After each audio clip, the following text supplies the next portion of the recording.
said it before, I'm gonna say it again, I'm gonna keep saying it till I die. Tom Holland. Living on the edge, fighting crime, spinning webs, swinging from the highest ledge. She can leap above my head.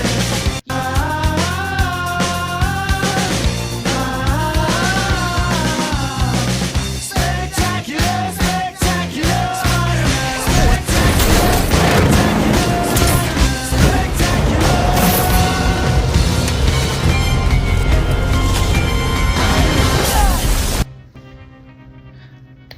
People, I just got back from seeing Spider-Man Brand New Day. It's Friday. Y'all sitting here talking to me. Y'all obviously ain't got shit to do. Let's talk about it. Dangerous. Get it? Dangerous. Alright, boom. Spider-Man Brand New Day picks up 4 years after where we left off in No Way Home. And brother, when I tell you, this movie is fucking amazing. I'm sorry. I'm trying not to curse as much so I could put this everywhere, but this movie was spectacular, dog. I don't care how many adjectives we use to describe Spider-Man I don't care. It's a beautiful film, bro. It's beautiful from beginning to end. Like, I get it, like, people have their gripes and things with this. These are movies based off of superhero comic books. And Brand New Day literally is, and don't get me wrong, I felt this way with some of Tobey's movies and like parts of the Amazing Spider-Man. This movie was literally a comic book brought to life. It felt like we just dived into a new run with a new writer, new artist, and everything else. It was just a fresh start off rip, and it was amazing. The way that they handled everything from the original Home trilogy going into this and gave homage to all three movies.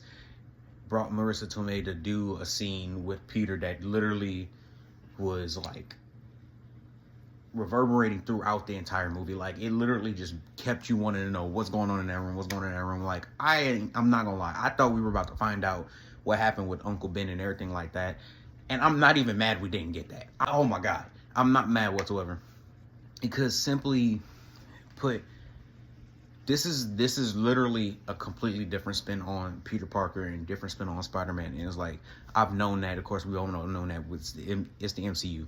But them finding a way to say, we're doing this our own way, we're changing it, and to stand on it, and for it to be so received well by the fans. Like, I've grown to accept that we don't have an Uncle Ben, and I still have hope that one day we could see that story go down and see what could stem from that. But action sequences to the swinging scenes to just even the stuff with Sadie Sink's character, seeing the different stuff with Punisher, and seeing the Hulk. Oh my god. I don't care what nobody say. Hulk was never on Fraud Watch in this movie. Brother. This isn't spoiler talk. Y'all complain that we seen too much of it in the trailers anyway. Hulk beat the shit out of him. Hulk was, he was, my bad, dropping my. I was saying, Hulk was laying belt to ass. Oh, and that motherfucker say, boom, you looking for this? But I felt, how you feel? Look. We could how you feel? You look up and all you see is and the Hulk is just coming to run your shit back again. I'm sorry. I'm what? Oh, Hulk's on Fraud Watch. Hulk is never on Fraud Watch. I'm sorry. You forget, this is a Spider-Man movie. This isn't the Hulk. This isn't Planet Hulk. This isn't even the Avengers. He got his ass whooped in the Avengers too, but it's still, look. Tony was putting belt to ass, but Hulk was putting belt to ass. I mean, shit. Wait. I digress. Punisher was so fucking hilarious, dog. Punisher was hilarious. Punisher was so funny. It's not like Punisher was so funny. The banter back and forth between him and Peter had me lit up the entire film. I didn't know how to feel about Punisher being in the movie. I was gonna enjoy it, but it's like, how are they gonna tone him down to fit into a Spider-Man film that match the same type of energy you have in the comics? Because I mean, you can amp it up in the comics a little bit, but this still has to be a PG-13 film, and boy, they delivered. Frank, there like even the van scene we see in the promotional images. I say images, the promotional, the stuff we see in the trailers. Motherfucker, Frank. One of my favorites is like when he gets the grenade launcher took and he puts it back up and goes, and then he shoots him. He's like, who you think's downrange of that tank, dum dum? And I was like, I love that. I love that. Like, they had to find a way to pull some of him cursing out, but still give us that authentic Frank. And this was beautiful. It fit. It worked. It was amazing. Oh my goodness. And Sadie Sink's character, listen. I don't care. People have said there was problems with pacing in the beginning with the beginning act. They said like the third act felt like that was too much. The third act is Sadie Sink. I mean, what too much of what? How? I don't know. I can say though, I can understand where some of the feedback was coming from, where some people were feeling like when she stole the show, it became like her movie versus still being a Spider-Man film. I didn't get that. I'm sorry. This movie, it was literally a comic book brought to life. It was literally walking into a new artist and a new writer on a new series. Like, the title's always ongoing, but they need a new writer and a new series. It literally, we just started a new book. It literally felt like we just started a new book and got right back into it and giving us the rundown of, oh, where has our hero been all this time? And you know how there's always those little bubbles that'll be like, happened in Spider-Verse 25 or something like that. There were so many callbacks like that the shit felt like a comic book page. It felt like we would get drawn into one scene, and while we're doing that, there'll be the little bubble in the corner that'll be like, yo, remember this happened in so-and-so. And that's what the flashback scenes from Far From Home, Homecoming, and No Way Home were. And it was fucking beautiful. Take my money. I don't care. I am going to see this movie again and again and again. I've seen No Way Home 6 to 7 times. I might see this motherfucker 10. Take me. I don't care. You can't tell me nothing. My girl knows I loved it. My little sister-in-law knows I loved it. My daughter, she not even 5 months yet. She knows I loved it. My mama, I ain't living with her no more. She knows I loved it. My daddy know I love it. Goddamn, everybody know I love it. Shit, I don't care, bro. At the end of the day, Spider-Man Brand New Day did its damn thing. But for the YouTubes, let's go run back. I don't know, man. For the last few years since we got left with No Way Home in 2021, Tom Holland went out there, went explored his life, and that motherfucker got married and came back on this screen with that shit. That's how you know this is the first Spidey couple that is going to last. This is the first Spidey couple that's going to last because the scenes and the chemistry between him and Zendaya. Look. When she first came on as MJ, I wasn't the biggest fan of the idea either. And it grew on me because it worked. It was different and it worked. At the end of the day, the shit worked.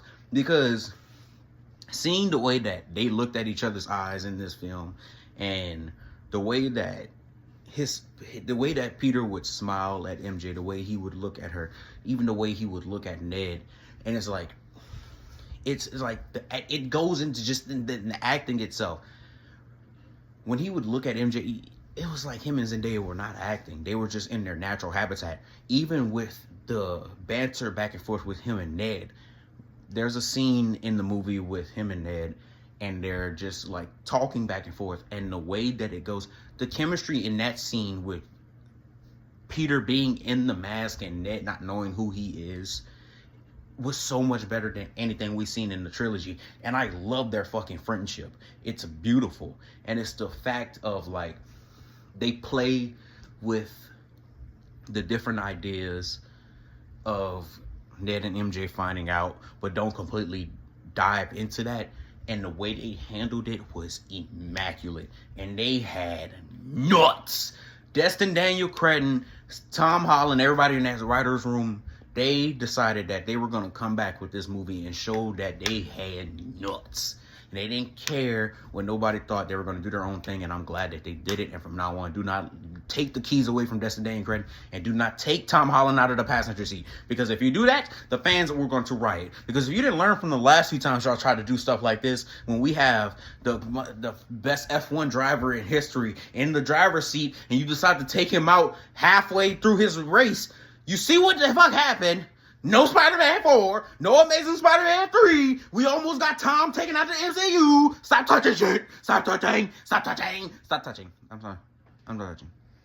I will have a more in-depth spoiler review going out probably on Saturday. Well, this video is going up for Friday, so it's probably, I'll have an in-depth spoiler review either between Saturday and Sunday, just going into like more of what I want to talk about with the film after I see it some more, and really being able to deep dive into everything that happened, the different arcs with the characters, the different ways that things were shot, the changes, the growth, the fucking swinging. I'm not off of the swinging and the fighting, bro. The swinging and the fighting was beautiful. Like, having him fly, and I'm sorry, like this in the beginning when they do the montage, we heard about it, everybody knows about the montage. We already knew that they were going to implement stuff from the Insomniac games, but being an avid player, I've platinumed all 3 games, normal and New Game Plus. Trust me, I know what the fuck I love, and this motherfucker is... I'm about to go play Spider-Man 2 just to swing around as Tom Holland. I don't care. I'm about to go pee Peter 1 in Spider-Man 2, and nobody's going to tell me nothing about it, because he's the fucking spectacular Spider-Man.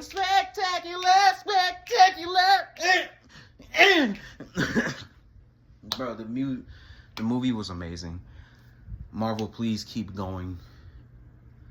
Sony, please keep cooperating and keep bringing us this stuff, bro. This film was amazing. And again, the biggest thing, I can say this because it's not really a spoiler. Them running home the idea that what's going on with Peter and the mutation needing to just be something that he needs to let happen because it's natural for him. Like, you're not a normal human being. Like, this is happening to you for a reason. You're different, and it's not bad that you're different, but it's also not bad that you're going through these things, because it's only going to make you better. Your body's responding to something that's happening to you on such a deep level that it's trying to help you grow, and the only thing it can do is grow around you. It can't force you to change. As much as it tries to force you to change, if you're fighting back against evolution, yeah, eventually you're going to lose yourself to it, but the thing that you create in that process is going to be so much fucking worse. And all this did was give us seeds and hints of what the fuck's going to happen to him when Venom shows up. Whoa! And one more thing. I gotta save this for spoiler talk, but let's talk about one little thing real quick. There was a scene on the roof, and Sadie said, I got problems with you. I got problems.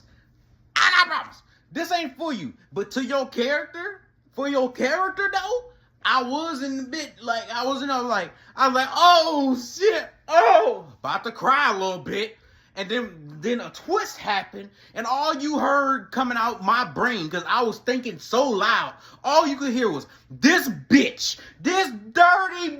I'm sorry. I gotta bleep that out a little bit. I'm not. All I gotta say, though, I'm glad. Welcome to the MCU. Count your days. Welcome to the MCU, though. Watch your back, my boy. My girl. Watch your back.